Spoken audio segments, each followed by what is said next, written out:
Now, how do you adjust the sleep time on your iPad? Let's get started. So before we do, most definitely ensure you are subscribed to the Foxtecc channel and you're not going to miss anything important. So on your iPad, you can check out your settings app, of course, and then locate the display and brightness section. From here, you're going to be able to find the auto lock feature, which is most likely what you are referring to. Like the sleep time, in this scenario, we mean by that the time of inactivity after which the iPad will go black and lock itself, right?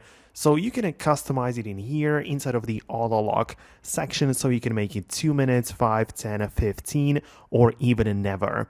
I usually don't recommend people to set it to never because, it's kind of a nice thing to have that backup option. So I usually go with the 15 minutes and this just locks it after a set period of time. However, there are some other things which you might mean when you are asking this question. And in terms of sleep, well, you might also be talking about like the individual applications which can be managed inside of your screen at time section, because there is this thing called app limits, and you can obviously set an app to not be active after a period of time, so you can like limit usage of some apps.